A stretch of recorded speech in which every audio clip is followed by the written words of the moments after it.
Welcome to Awakening Sacred Union between the Divine Feminine and Divine Masculine. Today, I'm having a conversation with a wonderful Sacred Masculine practitioner, Aaron Keith Christos, who's down in Tasmania, and he's doing wonderful work in his own Sacred Union and with men, primarily trying to be a leader in the awakening of the Sacred Masculine as we're going through such amazing experiences on both sides of the polarities. And of course, as we're speaking today and speaking of the masculine and feminine, we're well aware that we all have both and that we hold them no matter what our gender is or our disposition. So we're going to speak of feminine and masculine and he and she because it's simpler for our conversation. But however that fits for you, please enjoy our conversation today. So hi, Aaron. Yeah, thanks for having me, Elaine. It's a real honor and pleasure. Yeah, it's great to have you. And I'm really excited about this conversation because it's so important that we hear the voice of the sacred masculine coming forward, because I know I work with women primarily, and I have a few masculine clients, but not too many. And there's a huge, I think, energy in the field of the divine feminine that is aching for the sacred masculine, that feels that they haven't arrived yet, that they're not here, that they don't exist, that the masculine is still letting the feminine down. And I don't see it that way, because I see a lot of amazing sacred men that are coming forward today and doing their work and connecting to their divinity in the most profound ways, and bringing forward a new template of what that masculine is going to look like in our new space and in our new world. So I'm really excited to hear from you about that perspective and how you're holding that leadership. Yeah, beautiful. Thanks, Elaine. And yeah, it is a narrative that I've heard elsewhere that, there's a lack of conscious or awakening men, and I just don't agree with it. I Mm-hmm. think what might not be so obvious is quite often good men, good conscious men, the part of the sacred masculine coding is humility, and it's Mm-hmm. not so showy. It's not so look at me and flamboyant. It's humble. It's present, and it's attuned to the needs of the environment. That's So beautiful. it just might not be so obvious at first glance. Yeah, I think that is actually an excellent point, and I completely agree with you. And I think the true divine feminine and the true divine masculine are not showy. That's not really what it's about. They're not trying to put on a performance. They're trying to come into their sacred authenticity first and foremost, and to connect internally in order to connect to whatever it is that's external to them. So Yeah, thanks for that. I think I totally agree with you. So let's just dive right in and talk about some of the things that, I think people are always asking questions about. So let's talk about sacred sexuality to begin, and mm, just go right there, because it's a big topic for the divine feminine, as she's looking for that partner to meet her in the sacred sexuality space. How do you view the journey of a masculine as he moves from a more everyday view of his sexuality and begins to connect to himself more closely into his divinity, and to see himself and his own energy as sacred? How do you see within yourself and with others that you work with the journey of the masculine as he enters into that arena? sure. So the first thing that comes to mind is about five, no, 6 years ago now. My wife and I went to do a retreat in New Zealand, and it was a co-creative space with Māori elder, Auntie Rose. And something she shared is that we're both human and divine. And so I think it's really important that when we're talking about, divinity, we've really got to acknowledge the fact that we're in a human vessel. And that comes with a lot of complexities. And some of those complexities are our hormones Yeah. and our biology, our brain, our neurology. Mm-hmm. And part of being a man is having to deal with testosterone. And if you're healthy, a lot of it. Mm-hmm. And that has its own propensity to to be aggressive, to want to conquer and to want to compete and consume in a way. And part of integrating our human form is coming into right relationship with that, not having it run the show, having a healthy connection to it, but not letting it dominate us either. And that really requires a lot of maturity. And when it comes to sexuality, what I see is the limitation is the unconsciousness around it and when our trauma is entwined into it. So like I'm really big on using the chakras and the energy body as a map and a blueprint for the different dimensions of our consciousness. And if we look at the sacral chakra being our sexual energy center, and we've got our heart center here, which is, where we express our love and authenticity. In between our sexuality and our heart is our solar plexus. And that is all about our sense of will. It's like the ego, it's power. So what happens, and when I'm working with men in this realm, is like we need to address the traumas within the sacral, which relate to shame and not enoughness, this feeling like we're not enoughness or we're not enough. There's something inherently wrong with us. I know this has been a huge journey for me. And then there's the issues of control and power. And what is most common is the sexual energy is trapped in these lower energy bodies, and it's unable to come up into the heart and be an expression of love.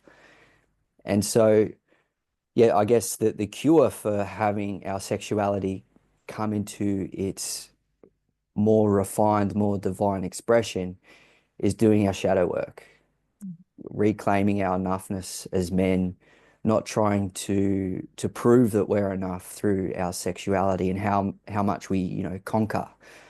That's been really prevalent in the culture that I grew up in. My worthiness of a man was predicated on how many women I could conquer and sleep with. And it's obviously it's really damaging for women, but it's also really damaging for men.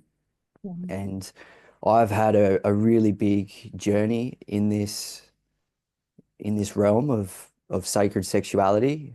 When Greer and I first met, I didn't feel like my sexual energy could be contained to just one person. I was also aware that my sense of enoughness and worthiness was tied into this. I got a kick out of being with women. It was something I was naturally really good at and gave a boost to my ego, having been a teenager that really suffered with really low self-esteem. It was one of the ways that I felt enough. And so whilst I was aware that, I didn't feel like I could contain all the sexual energy that I had, at least I had enough self-awareness to realize I needed some inner work here. And I'm really grateful for that because it helped me reclaim my enoughness, which has a flow-on effect in context outside of my sexuality. So it really became a catalyst for a lot of healing and growth that transcended my sexuality. And yeah, and honestly, like having that sexual energy be able to come up and express through the heart, like I've had heart orgasms and it's profound. It's transcends, physical ones. It's beautiful. And I just think that there's such a lack of education and awareness and knowledge of the core principle of our sexual energy and what it can really be. I just think there's no reference point for what a healthy sexual relationship is. I know I grew up on pornography and that's to me a archetypal expression of what I heard recently described as patriarchal Mhm. sexuality, where it's about, the man dominating or taking from it. There's such a lack of reverence and care for the feminine within and without. Mhm. Um, I love that you mentioned at the start of our conversation, that we have both masculine and feminine within us. It's so important to understand this. I'm actually naturally, I've got a very strong connection to my feminine energy. It's a lot easier for me to go with the flow. I'm very intuitive, I'm very empathic. And growing up in my culture, I didn't understand what this was. And it wasn't until I left school and I did a lot of travel and I actually had the environment to be able to access and trust my intuition that I could see, oh, right, this is actually part of who I am. And my growth and development as a man has been becoming more grounded, more structured, more disciplined. And I believe that's why I've incarnated into a man's body in this lifetime, is because those feminine traits actually come more naturally to me. Mhm. And yeah, part of my role in this lifetime is to refine those more masculine qualities. Yeah. Beautiful. What sort of advice would you give to other men or masculine energies that are, having that issue? Like, I completely acknowledge and agree with you about the biology piece, that I think we discount so much how much biology plays a role both in the feminine and masculine physiology, and how our behaviors are absolutely sculpted by the configuration of hormones that we have biologically running through us, and the hormonal processes and the biological processes that come along with attachment. And I think we don't give enough space because some of the old stereotypical masculine versus feminine dilemmas actually can be traced very clearly back to that biology, that there's actually a very deep physiology that is supporting some of those traits that we would see, that we would say, well, this is so much what the men do, and this is so much what the women do. And there's a reason that biology is crafting our genders in that way. So I'm well aware that containing the sexual energy can be really challenging for the masculine, and it's really a journey. So as a man who's gone through that, what advice would you give to other men that are trying to figure out how to even begin to understand how to handle that? Yeah, the the short answer is do your shadow work. Mhm. Do the work to start to access and go into your unconscious beliefs, programs, traumas. I'll share a particularly profound experience I had in a breathwork session. Um, Mhm. and just to be clear, I had no intention of working with my sexuality when I went to this breathwork session. Mhm. So I turn up and, the room was all dimly lit and, the woman facilitating, she's a beautiful woman. Um, and like I lie down and yeah, it feels like it's very an intimate space. And I start breathing and she goes, so what are you feeling? And like, I just don't say anything because the reality was I was getting really turned on. And I didn't say anything. I stayed quiet. Just kept doing the breathing exercises. And she goes, just left it for another minute. She goes, so what are you feeling? And I knew I had to like summon the courage to really speak my experience. And I said, to be honest, I'm getting really turned on. And she's like, okay, just breathe into that. And I was like, and then I could start to access it. And I was like, whoa, it was just like, and why I share that is because I had to take away my fear of it first.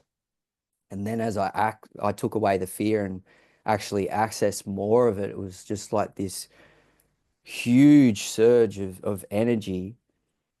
And and then she said, it's you're not attracted to me, it's the divine feminine. And I was like, right. And then I went into it even more. And what I came to see as a result of like breathing into it and allowing myself to actually really go there was this deep desire to witness and see and help the feminine or woman just be in orgasmic bliss. There was something inherently within me that deeply desires that, and to not make that wrong, to see the purity and innocence of that.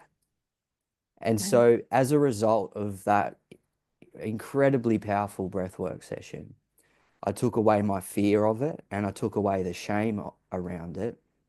And I Mhm. was able to see it for what it really was, and the purity and the innocence of that desire. And because of like getting all the shame and the fear out of it, if I'm in an environment and there's a woman that triggers that within me, I'm like, okay, it's just the divine feminine. Mhm.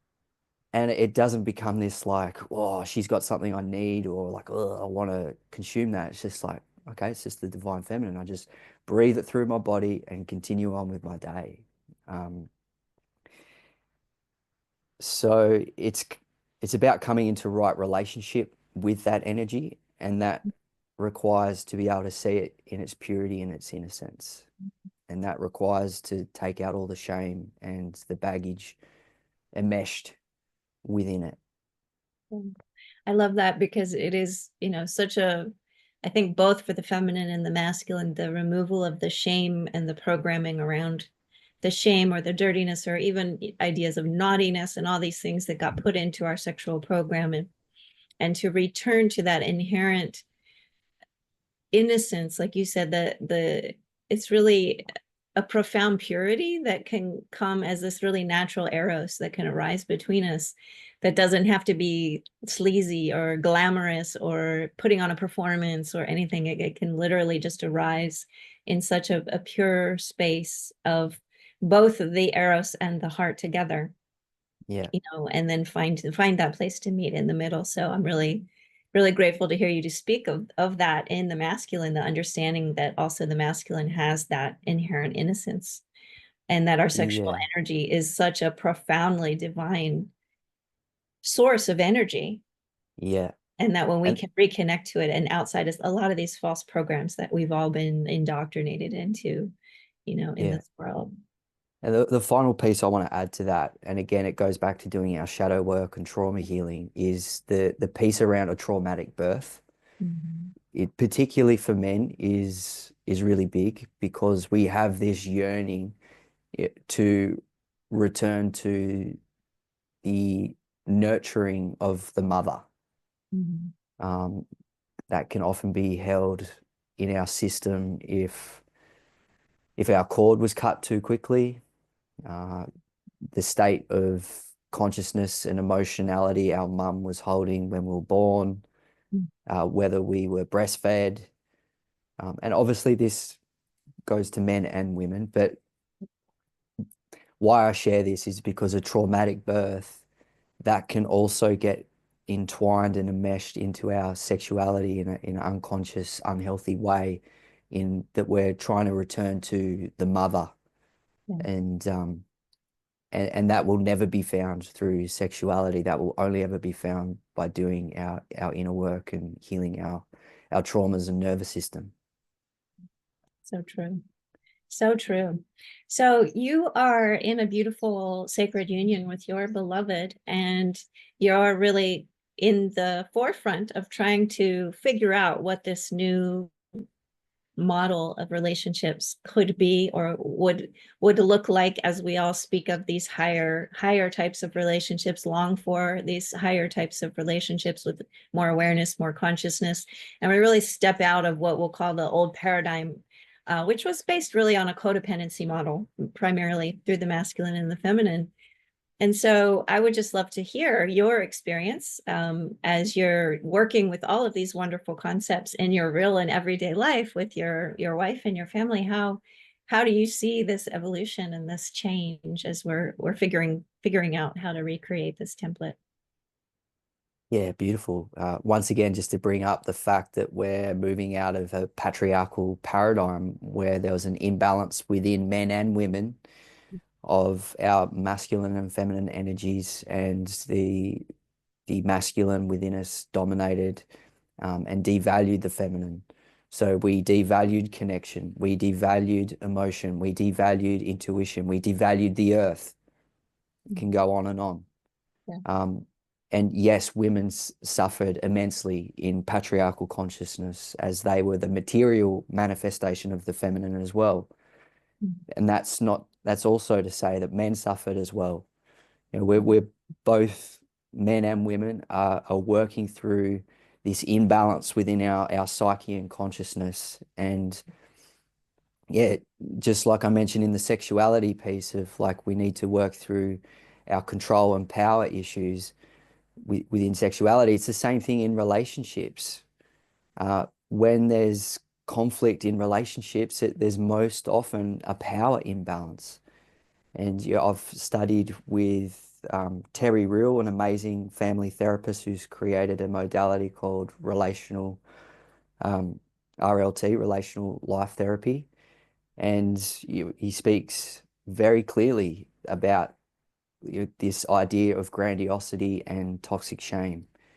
And when it comes to relationships and there's a power imbalance, usually there's either one in the grandiose power over and or thinking that they're better than, or there's one in the toxic shame, like less than. And yes, you can get couples both in the disempowered place and their relating is a certain way. You can get two grandiose people where they're fighting and competing. At the end of the day, it's a power imbalance. And to bring it back to solar plexus, um, and moving into the heart in our energy body, there's a really great body of work that maps out the different stages of psychological development called spiral dynamics. And anyone listening, I strongly encourage to check it out. It's very comprehensive. And as a collective in the Western world, we've been in a stage orange, which is, capitalism, achievement, materialism, which, has threads of patriarchy in there. And the next stage of development is stage green, which is where empathy starts to come in and compassion and, yeah, equality. And within each stages, there's positive aspects and shadow aspects. And we can see in the world stage, part of the shadow aspect of stage green is this whole wokeism and all that. So I just wanted to make note of that. Like that whole thing, that whole narrative, there's actually, it's the sign of development. It's just the shadow component of it. Mhm. But to bring it back to relationships, it's about having power with, Mhm. and that's a new way of relating for us all. Of I might have been disempowered, and now because I was the victim, and now I'm going to be the perpetrator. This is again quite often what happens as a reaction. It's not actually a responsibility, an ability to respond. It's a reaction of we were disempowered, and now I feel justified in being grandiose. It's a really common dynamic that happens for someone who is disempowered to now be the one who wants to perpetrate and control. So we've got to learn about how shared power looks, and this is a large component of relational life therapy and how to work with grandiose people. A lot of therapy does a really great job at supporting people who are disempowered to stand up for themselves, to get a voice. What isn't so common and what requires a lot of nuance and a great amount of therapeutic skill is working with someone who's in the grandiose position to actually that realize their effect of their behavior on others and get them down into shared power. Because the thing Mhm. about grandiosity is it feels good. Right. We, And Be like, something we've got to be really aware of as parents, and I'm seeing this with, conscious parenting is amazing. There's so much amazing content out there at the moment to, you know, let our kids feel empowered and be in touch with their authentic selves and have boundaries. The shadow side of that is if we don't allow them to actually tap into some degree of shame, then they'll go into that grandiose position. There's such a thing as healthy shame as well. And that's a fine line. It can be so hard to feel shame. I reckon it's one of the hardest emotions to feel. But if we're disconnected from it, we're going to go into that grandiose place. So yeah, healthy shame, healthy power is where we need to come into. beautiful.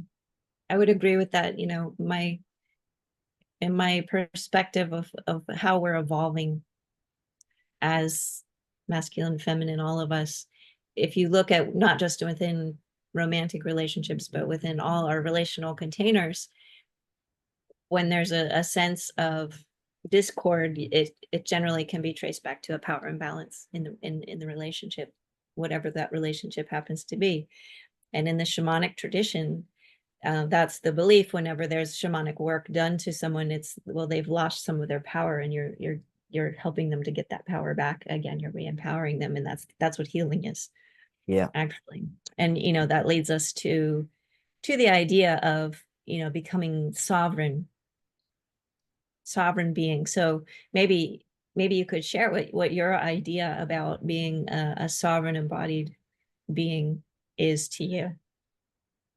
Just so you know, that word just lights me up. Even before I even knew what it was when I was young, I was Uh-huh. just like, whatever that is, I want it. That's great. Um, and it's beautiful because when we can really do this inner work and do it in relationship, and we mature ourselves into a place of relationality, we come into what I call relational sovereignty. So sovereign can often be equated with like, I've got my boundaries, I'm here and you're over there, and it can lack a degree of empathy.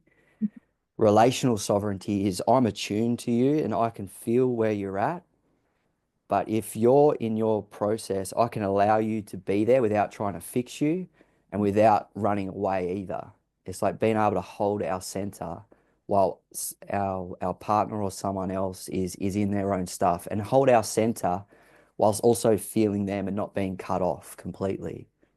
I think it's a really common dynamic, as an empath myself, when someone is in a really deep emotional place, it's really difficult not to kind of get sucked down in there with them. So relational sovereignty is being able to create a sense of safety within our own nervous system where we can allow others to be in their process and not take it on and not make it about us, whilst also being empathic and caring. And that might sound easy, but it takes a lot of maturity and it takes a lot of skill to get to that place. But the result of that is we turn our relationships into sacred crucibles, containers, chalice for healing. And that means we can start to access more of our wholeness as individuals, and we can show up in our relationships as our true authentic self. And when we can meet in that place like that, that is divinity. That's wholeness meeting wholeness. Um, it there's nothing more rewarding and nothing more fulfilling as coming into communion with someone in their wholeness and them meeting you in their wholeness, which means my human self, my divinity, my masculine, my feminine, my heart and my mind. And yes, it's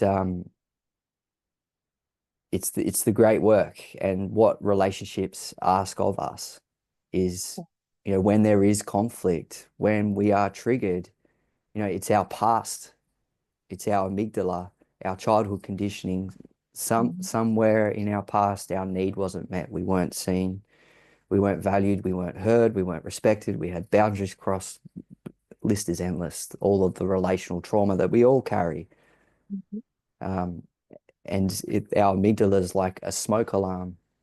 And that smoke alarm was conditioned when we were children to sense danger. So it's constantly scanning the environment, going, am I safe? Am I safe?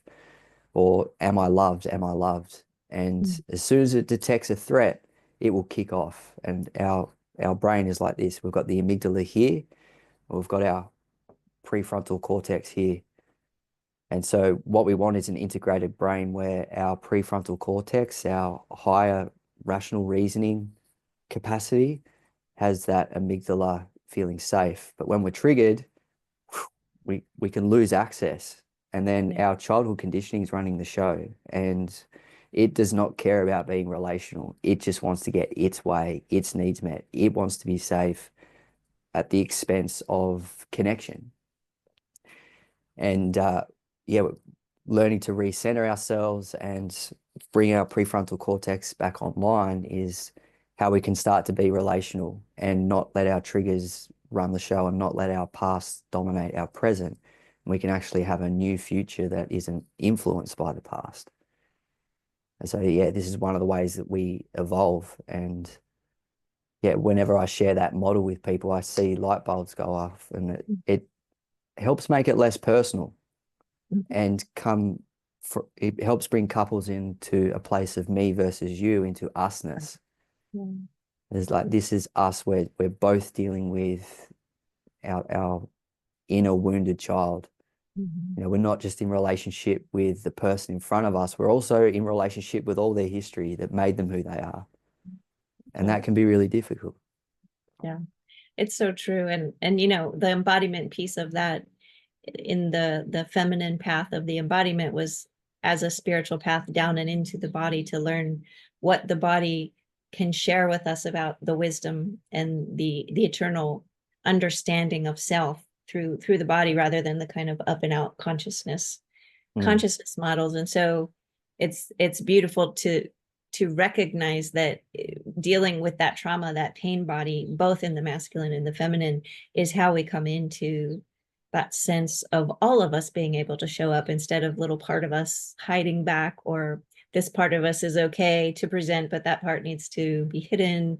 Well, you know, it's that integration of all the fragments that can happen when we're a child and we have to hide and kind of pick and choose which parts of us we're going to use in order to survive. yeah, And so it's like that whole picture of holiness, right? That's what holy is to be whole, so that all of us is showing up yeah. and in this present moment and not coming, as you said, from those past Mm, reactive fight flight trauma states.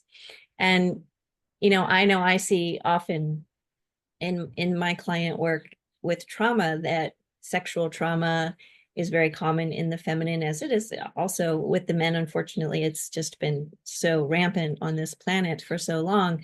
And the way that we develop not the best strategies, but at the time they were quite brilliant as children, when we develop strategies how to deal with that then carry into our adulthood and are no longer helpful, and they disconnect us more than they connect us, and they cause power imbalance more than they cause togetherness. And yeah. so as a result of that, we see, and I'm sure you see this in your practice, that many will develop distractive kinds of practices like addictions or dopamine or porn addiction or eating or any of those other things that gets in the way sometimes because it's a go-to response instead of the presence of breathing into self, feeling self, what is present. They're very simple somatic practices, but they're so powerful to go back down into what's actually there. So how do you see, when you're working with the masculine, what are some of the strategies, the negative strategies, I'll say, the maladaptive strategies that you see most when working with men that they will turn to, that doesn't allow them to go into that deeper embodiment space that we're talking about? Mm, sure. I think our culture at the moment's littered with distractions. Yeah, it's pretty rampant.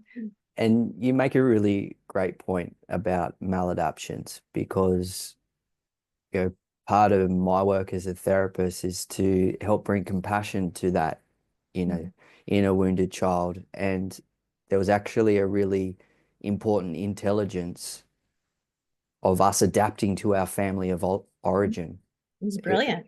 Yeah, At the exactly. time. It was We brilliant. needed to do that. And it Mm, worked at that time. It was adaptive then, and it's maladaptive now. yeah. So it's just really important so that we don't just create another internal enemy that we've got to Sure. banish. It's Yeah. about coming into right relationship and compassion for these adaptations and maladaptations.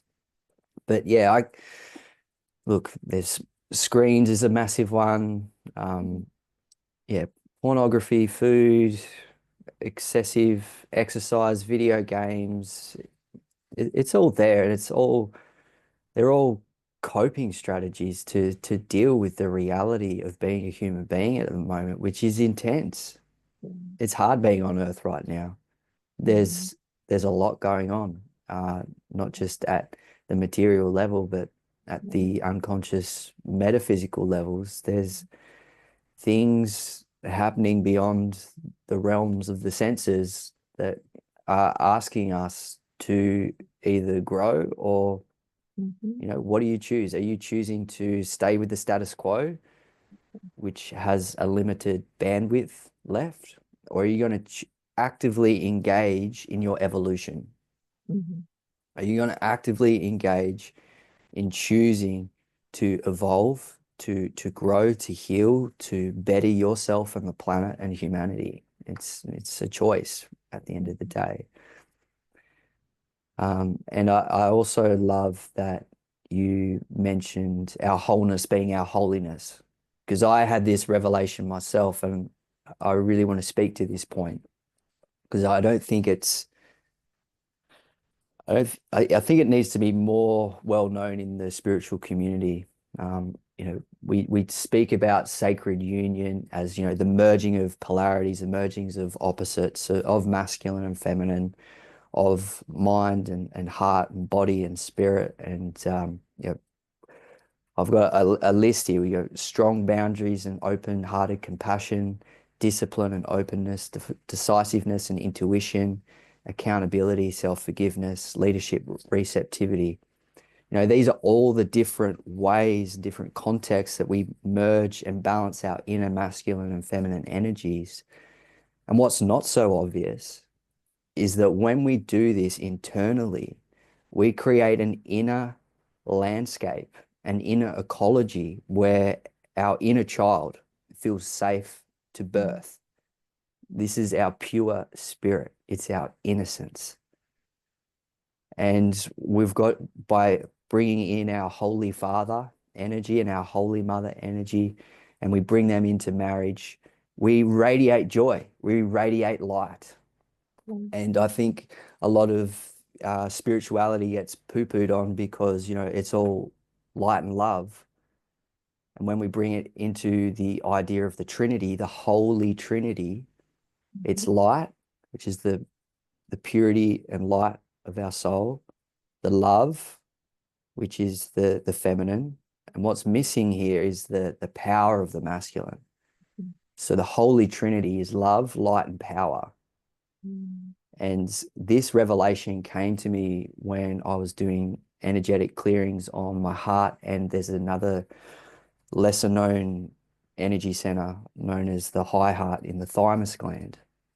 It's known as the seat of the masculine and feminine.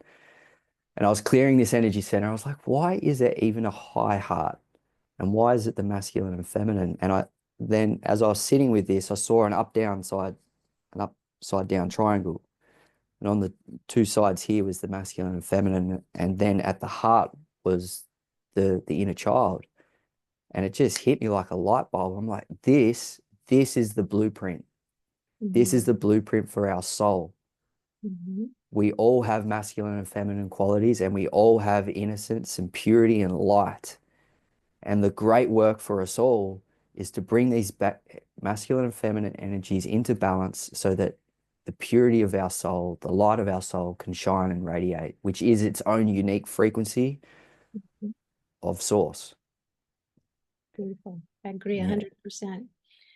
Yeah, that Sacred Heart is powerful. And in one other way to speak of the exact same principle that you're speaking of is the trifold flame of the Sacred Heart, which is the same Yeah, idea. The love, the wisdom, and the power together balance one another to become that perfect trinity of our yeah, divinity. So it's a beautiful template, and I agree, it is our divine template to actualize and balance and hold all of those together, yeah, and simply to radiate that. I always find our purpose here, if we were to say our mission, is to simply radiate what we are, to be ourselves in the most authentic way possible at any given moment. And that can be a moment of angst, it can be a moment of joy, it can be ecstasy, it can be anger. mm, I don't see any of the emotional states as negative anymore. yeah, I simply see them as a pool of potential for expression. And when we can express the whole range of our emotional self without fear or without harming, it just becomes a palette, like a colors, like yeah, how are we going to paint our expression into yeah, the world? So, that's part of the feminine wisdom, which we all have within us, whether male or female, is the emotionality piece, is the feminine, it's the water, it's the yin.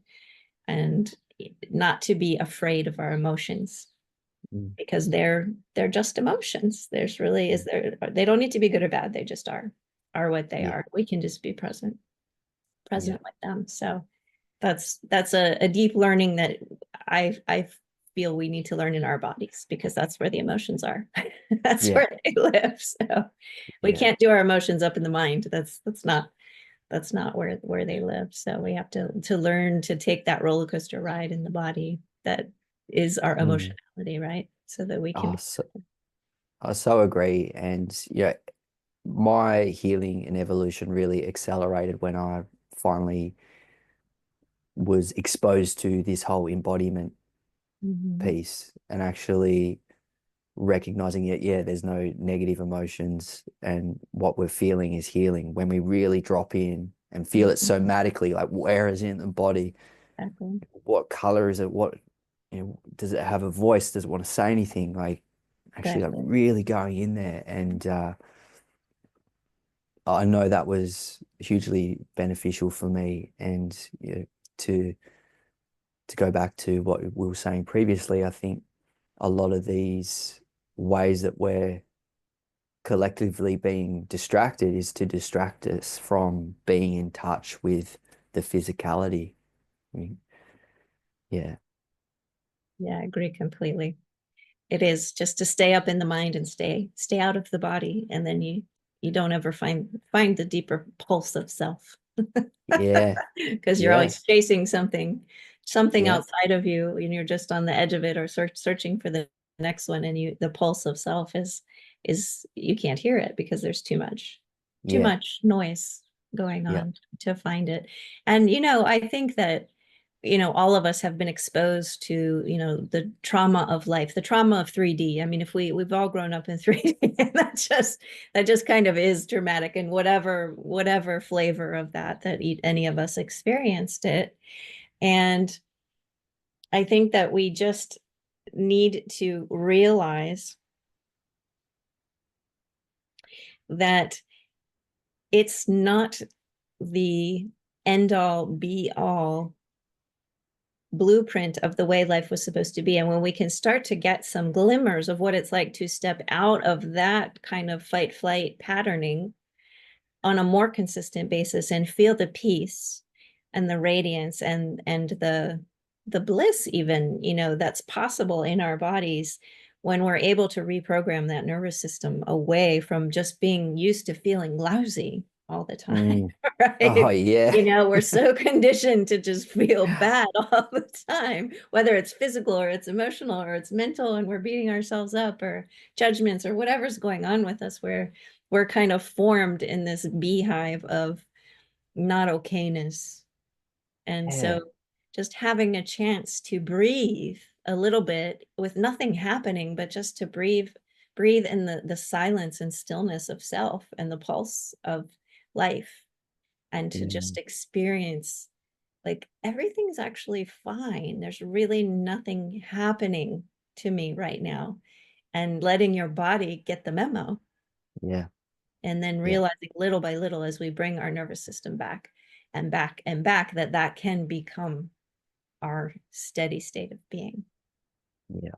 And that's, I think when we can start to step into new experiences of life, when Mhm. we're able to reprogram all of that and step into our life as that being that represents peace and well-being, and then we can bring that into the world instead of bringing chaos and fear and drama and all of Yeah. the other things that humanity tends to like to stir up a lot of. So that nervous system re-regulation is just such a huge piece of what I would call the transition from 3 to 4 to a fifth dimensional, is holding that steady state of wellness and well-being that becomes more the norm. It doesn't mean we don't fall out of it sometimes and have experiences, but it's just this sense of neutrality and peace that's so beautiful. Yeah. Yeah. I love that. And what it reminds me of is that piece around, like I was mentioning before, around the hormones and our Mhm. endocrine system. You know, Yeah. for those that are listening that don't know, our endocrine system is our glands that secrete all these hormones. Mhm. And what isn't so commonly known is that each gland in the endocrine system correlates with the chakra.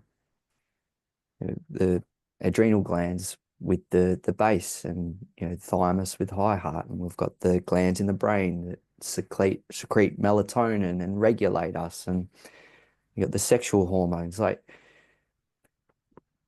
really addressing, like there's so many ways we can go about spirituality, and one of the best ways is to really care for our body, Mhm. because if you think of the body as like a tuning fork.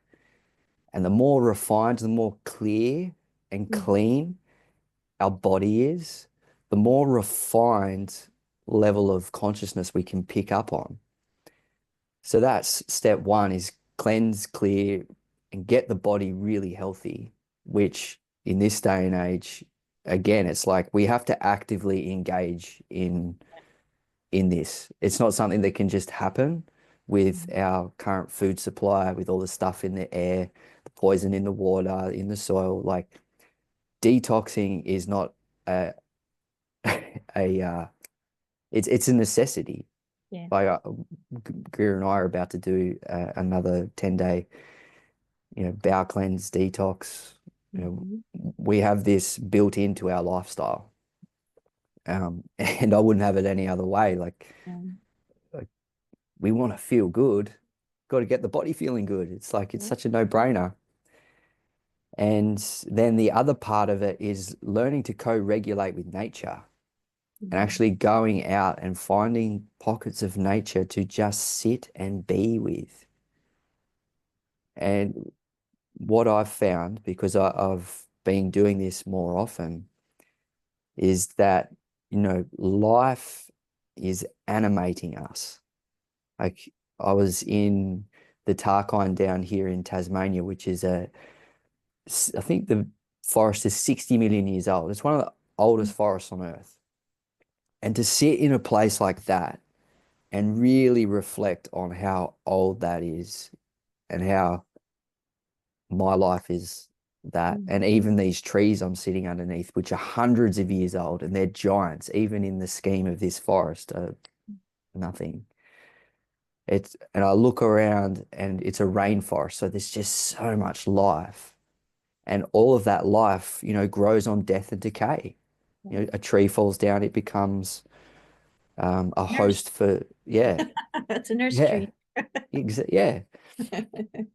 And I was sitting there and I was reflecting. I was like, what's the difference between, a broken limb that's lying there and, this plant that's growing? I'm like, well, that dead limb has no life force. There's no animacy in that. I'm like, okay, so animacy is life force. Okay, so what lights me up? What animates me? Mhm. What is my unique frequency that I've come here to animate and be and express. Mhm. And when we can go into nature and allow ourselves to drop into beingness and let go of the doingness and start to connect with that impulse that's inherent within nature, it's got its own intelligence. When we can connect with that, I believe we can start to connect with the purpose that we came here to live and express and be. Because our purpose has to go beyond what we do. Our purpose needs to be something we can do. You know, if I lose my limbs and I'm stuck in bed, how can I still live my purpose? You know, Mhm. our purpose has to come from our beingness, Yeah. and that, like, really reflecting on what animates us, what lights us up, what gives us life force, what wants to birth through us. Yeah. When we can really attune to that and live that, you know, that's that's what life's about. Yeah, I agree with you. Not about saving anybody, it's about just being Yeah, being a radiation of source in your own unique way. Beautiful. So let's yeah. return a little bit to the masculine and feminine. And where would you see the biggest still misunderstanding between the two polarities? You know, especially coming from the masculine perspective. You know, what is the place that you see the most stuckness in couples or even in your own relationship or the misunderstanding of one another? You know, the old concept, men are from Mars, women are from Venus, that those old ideas of not understanding, not meeting, not getting each other. Where do you still see those gaps?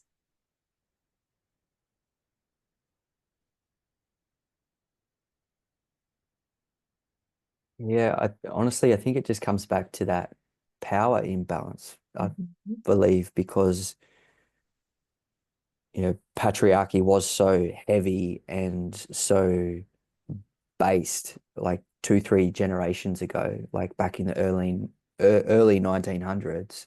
And then, you know, you have the 1960s where there's a shift starts to occur and feminism starts to happen, but it's not necessarily a conscious choice. It's more of a reaction to what was. So you have a lot of women becoming empowered and go into that grandiosity, and you have a lot of men being disempowered. Mhm. Because quite honestly, like, that's the most common dynamic that I see, particularly because the men that come to men's work aren't in a state of grandiosity. They're Mm, usually being disempowered and shamed.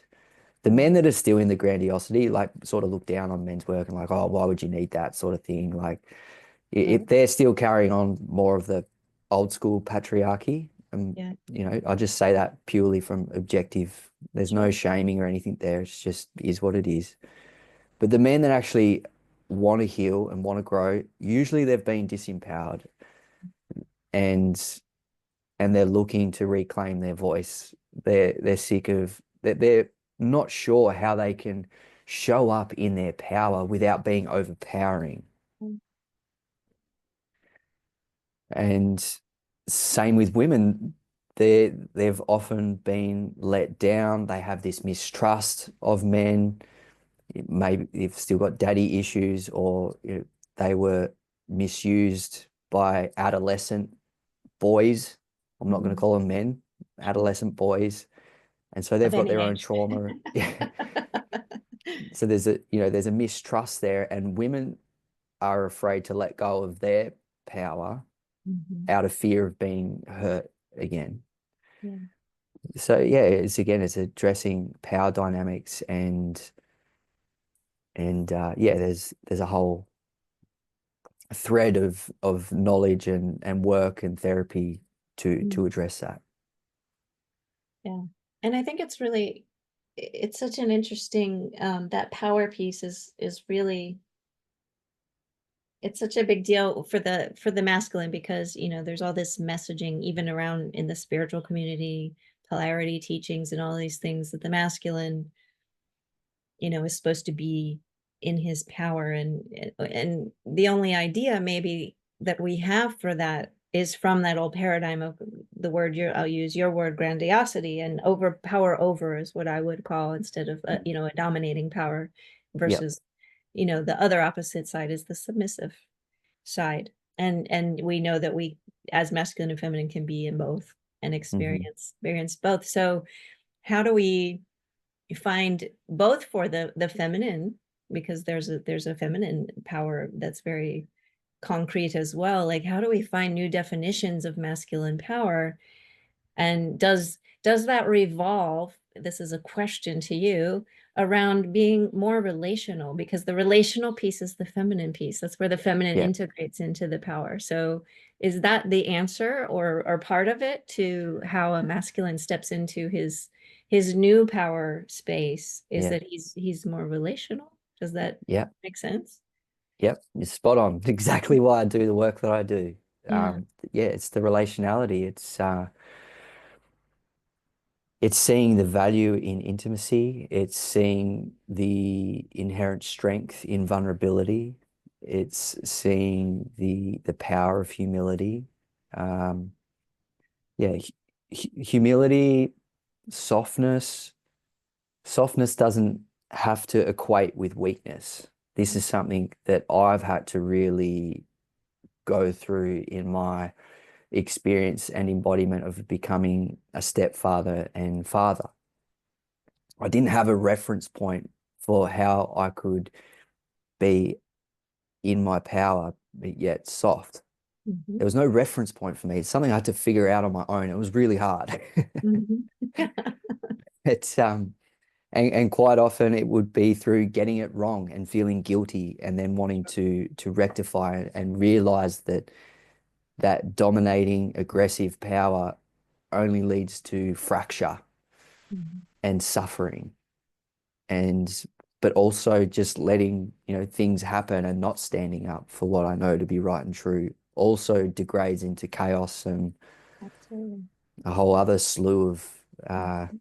issues. So yeah, I really believe that this path is the middle path. It's soft power. Mhm. Um, it's compassion but firmness. Mhm. And yeah, it's by men coming into greater contact and relationship and connection with their own feminine energy, like without losing access to their masculine. That's what brings them into right relationship with their real power. Yeah, Yeah. that's beautiful. So, what do you think the awakening masculine needs from the body of the awakening feminine? What do they need as a container? Compassion, Mhm. way less judgment. Yeah, We a lot already of judge ourselves so harshly. We don't need it from you guys. yeah, right. we're we're like the thing with being a man and the paradigm we're moving out of, so much of our worthiness is tied to what we can accumulate in a material wealth status. Mhm. And we're still contending with that conditioning. That's Yeah, not going anywhere sure. very fast. So in a world of increasing complexity and where we're still trying to figure out how to be soft yet firm. We're still trying to figure out how to hold boundaries and kindness. Like, there's not a lot of reference points for us in what that looks like, what that feels like in the body. Sure. I know part of why I had issues with putting in boundaries was because I was scared of my power. Mhm. I was afraid, like, if I really own this, am I going to hurt someone? Mhm. You know? Um, yeah, yeah, we need compassion. Just, Mhm. and I think why I say that is because we are moving out of patriarchy. It's so easy to put the blame on men. Yeah. That's easy. Mhm. What's not so easy is to see how we've all suffered through patriarchy, Mm. and to bring about forgiveness. And I believe this is why, Yeshua spoke of forgiveness as his core principle and teaching.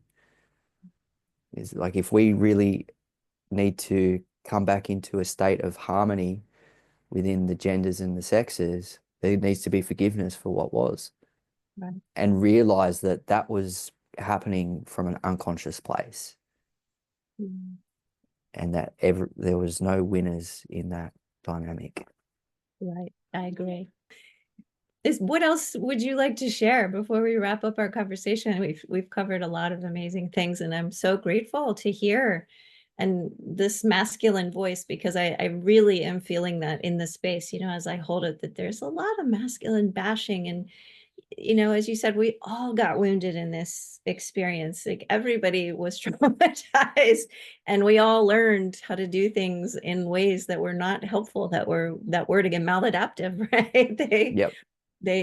They're not serving us anymore. And so I think that whether masculine, feminine, or whatever mixture of that it is, anyone that wants to come back home to healing, to self, to that place of surrender within self, that compassion has to be the way, that we find our way there, and that the masculine and the feminine aren't going to be able to find their way back together into a whole state of complementariness, as they were meant to be, as one unified force, as they are, in the force of nature, that's masculine and feminine, the positive, negative, electric, magnetic. It's one unified force when it's in a higher frequency of harmony.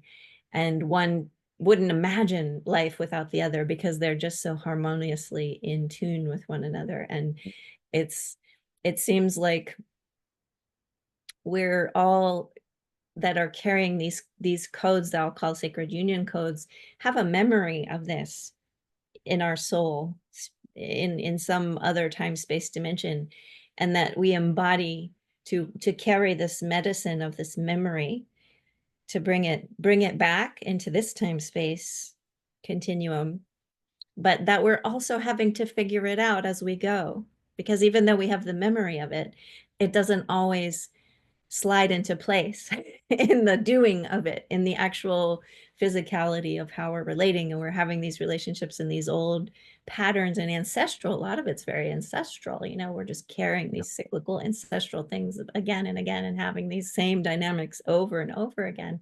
So it's just so beautiful for me to see the masculine. And I agree with you. I think there's many men that are stepping forward to do their work, and I just want to hear more from them. I want the feminines that are in my space to see they're there, that they're doing their work. We can meet them. There's no need to hold up these aggressive boundaries, that I see sometimes in the feminine, that understand that there needs to be a curve of healing where we regain our power, but at some point there has to be a softening again, and allowing to come back together, and to dialogue, and to relate again in a new way, not from the old paradigm, not from the old templates, not from the old misery programs that have been layered and layered for generation and generation and generation. And this is this profound time when we can take off the shackles of that old collective programming and wounding, and we just don't need it. It can fade away into a distant past, and there's this space available now for us to co-create something completely new, or maybe not new, what view you want to have of it, but to maybe bring back a sense of wholeness that's been lacking and missing for such a long time. So I really appreciate your voice and your work, and the Thank you, Elaine. vibration Yeah. that you hold. Thank you And very much. yeah, I hope to see even more of it. I know you're always out there doing your work. So thanks so much for our conversation. Oh, thank you. It's been a real joy. Yeah. for me as well. All right. Thanks. Blessings and thank you so much.